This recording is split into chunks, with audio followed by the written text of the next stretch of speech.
Você sabia que existem alimentos que não apenas prejudicam seu corpo, mas também abrem portas espirituais para que o inimigo tome controle da sua vida? O problema com esses hábitos aparentemente pequenos é que eles abrem portas. Você começa comendo por ansiedade e termina justificando a falta de domínio próprio em outras áreas. Perde clareza espiritual, deixa de discernir a voz de Deus e, sem perceber, se torna cada vez mais fraco diante das tentações. É uma progressão lenta, mas eficaz, como o povo de Israel no deserto, que após ser liberto por mão poderosa, começou a reclamar da comida. Você sente ansiedade quando não o consome, perde a paz se ele falta. Esses são sinais claros de que você não está no domínio, mas sob domínio. O inimigo conhece essa fraqueza. Por isso transformou a indústria alimentícia em um campo de batalha espiritual. Não é coincidência que muitos dos produtos que consumimos hoje sejam projetados para provocar dependência, alterar os químicos cerebrais e nos manter em um estado de dependência contínua, não apenas física, mas emocional e espiritual. Satanás não precisa usar uma possessão demoníaca quando pode te controlar com um simples hábito que você mesmo escolheu. Ele não precisa gritar no seu ouvido se pode atordoar sua alma com o rugido silencioso do excesso. E o mais alarmante é que muitos crentes não veem isso como um terreno espiritual, quando na verdade é. O açúcar, em sua forma moderna, passou de ser um ingrediente a se tornar uma ferramenta de escravidão silenciosa. Está em todos os lugares, disfarçado em rótulos, camuflado em produtos do dia a dia, presente até onde menos esperamos. Não apenas modifica o corpo ou altera a mente e com ela sua capacidade de ouvir a voz de Deus com clareza. Em 2 Timóteo 1:7 a Escritura afirma: porque Deus não nos deu espírito de covardia, mas de poder, de amor e de domínio próprio. O domínio próprio não é um luxo, é uma marca do Espírito Santo. Mas esse fruto não pode florescer em um corpo governado por impulsos que surgem de uma adição cuidadosamente normalizada. A doçura da tentação não começou na indústria moderna. Desde tempos antigos, o homem busca satisfazer seus desejos através do que agrada ao paladar. Mas quando esse desejo se torna necessidade, já não há liberdade. E onde não há liberdade, há terreno fértil para o inimigo. Jesus ensinou que ninguém pode servir a 2 senhores. E embora em seu contexto ele falasse de riquezas, o princípio se estende a qualquer coisa que governa o coração. Se seu corpo clama por açúcar todos os dias e sua mente se nubla quando não o obtém, você está diante de um conflito espiritual disfarçado de costume diário. Você não pode declarar liberdade em Cristo enquanto está preso por correntes que você mesmo alimenta com cada decisão. O açúcar age no cérebro de maneira semelhante a certas drogas. Ele libera dopamina, te faz sentir prazer momentâneo e depois exige mais. Isso não é apenas uma reação química, é uma manipulação do sistema que Deus projetou para o equilíbrio. Quando o design divino é manipulado, o resultado é desordem. E onde há desordem, a presença de Deus não se manifesta em plenitude. 1 Coríntios 14:33 nos lembra: porque Deus não é Deus de confusão, mas de paz. Uma mente confusa, ansiosa, emocionalmente alterada pelo que consome, não pode caminhar nessa paz. E sem paz, perde-se a clareza para tomar decisões espirituais. O açúcar não entra apenas pela boca. Ele sobe a mente e bloqueia os canais de sensibilidade que o Espírito Santo usa para falar. Muitas pessoas experimentam sintomas de abstinência que não são apenas físicos, são sintomas espirituais: irritação, tristeza, confusão. O corpo, como templo do Espírito, deve ser mantido em estado de alerta, de vigilância, não sob o controle de substâncias que entorpecem e embotam o julgamento. Ele infiltra sistemas, hábitos, modelos culturais. A indústria do açúcar criou uma dependência global que é reforçada por marketing emocional, manipulação informativa e acesso desenfreado. Não se trata de uma conspiração alimentar, mas de uma estratégia de distração espiritual. O que te controla te limita, e o que te limita impede que você desenvolva seu potencial em Deus. Não se trata de demonizar o ingrediente, mas de discernir quando algo tomou o lugar que pertence somente a Deus. Se você não consegue largar, não está controlando, está sendo controlado. E tudo que te controla te impede de caminhar na plenitude do Espírito. Nessa batalha não se trata de força de vontade, mas de rendição. A vontade humana pode falhar, o Espírito não. Por isso o primeiro passo não é abandonar o açúcar, é entregar a Deus o lugar que o açúcar ocupou. É reconhecer a prisão, confessar a dependência e pedir ajuda. Deus honra o coração contrito. Ele não despreza a fraqueza, Ele a transforma. E nesse processo o corpo se alinha, a mente se clareia, o espírito se eleva. Não se trata do ato visível, mas do pano de fundo. Em muitas culturas a produção de certos alimentos está impregnada de simbolismos religiosos, invocações e filosofias que se opõem diretamente à verdade de Cristo. Não é necessário participar ativamente desses ritos para estar em risco. Basta ignorar sua existência e consumir sem discernimento. O inimigo trabalha nas sombras, sabendo que a ignorância é um terreno fértil para a opressão. Oséias 4:6 diz com contundência: o meu povo está sendo destruído porque lhe falta o conhecimento. Quando alguém consome algo que foi espiritualmente contaminado, mesmo que não perceba imediatamente, seu espírito pode ser afetado. Há alimentos que abrem portas porque foram oferecidos com intenções ocultas. Alguns produtos carregam símbolos, nomes ou slogans que glorificam outras entidades. E mesmo assim são recebidos com leviandade. O discernimento enfraqueceu porque a fome por comodidade superou o desejo de santidade. Em 2 Coríntios 6, 14 e 17, Paulo pergunta: que comunhão tem a luz com as trevas? Que harmonia há entre Cristo e Belial? Que parte tem o crente com o incrédulo? E que acordo há entre o templo de Deus e os ídolos? Esse chamado à separação não é fanatismo, é proteção. Deus não divide seu templo com nada impuro. Os alimentos que foram dedicados a práticas pagãs ou produzidos sob princípios espiritualmente impuros não representam apenas uma contaminação externa. São veículos de influência espiritual que podem interferir na clareza, na paz e na sensibilidade que o crente precisa para caminhar segundo o Espírito. No livro de Daniel, o jovem profeta recusou comer os manjares do rei da Babilônia, não por uma questão cultural, mas espiritual. Daniel 1:8 diz: resolveu Daniel no seu coração não se contaminar com a porção das iguarias do rei, nem com o vinho que ele bebia. Daniel entendia que o que estava em seu prato podia comprometer sua comunhão com Deus.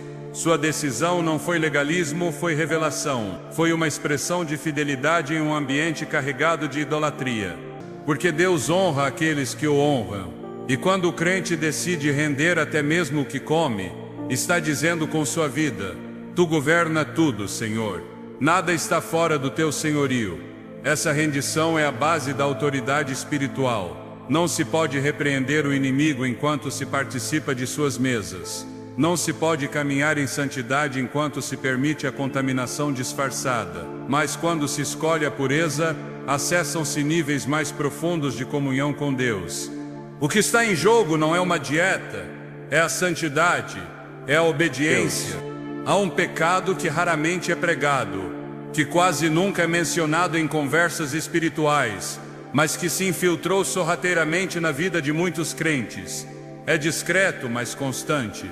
Esconde-se nos hábitos diários, no que parece inofensivo, no que todos fazem sem questionar. A gula não é apenas uma questão de quantidade, é um desordenamento da alma, é a expressão de um corpo que deixou de obedecer ao Espírito, é a manifestação de um coração que aprendeu a preencher vazios com comida em vez de buscar a plenitude em Deus. Filipenses 3:19 define com clareza: o destino deles é a perdição, o Deus deles é o ventre, e a glória deles está na sua vergonha. Eles só pensam nas coisas terrenas. Esse tipo de pecado foi normalizado por uma cultura que glorifica o excesso. Comemos mais do que o necessário, com mais frequência do que o necessário, por razões que não têm relação com o sustento. E nesse ciclo, o espiritual se enfraquece. Não é por acaso que em muitos momentos bíblicos cruciais, a disciplina do jejum aparece como resposta ao caos interior.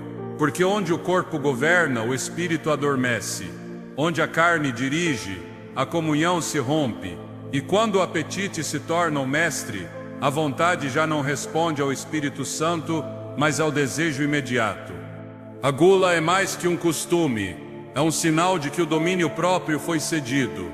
Gálatas 5:22 aponta o domínio próprio como um fruto do Espírito, não como uma qualidade natural. Não se trata apenas de força de vontade, mas de uma evidência tangível de que Deus está reinando dentro de você. Quando uma pessoa não consegue parar, ela não está sendo governada pelo Espírito, está sendo arrastada por um impulso que, embora disfarçado de necessidade biológica, tem raízes mais profundas. A Escritura não minimiza o pecado da gula.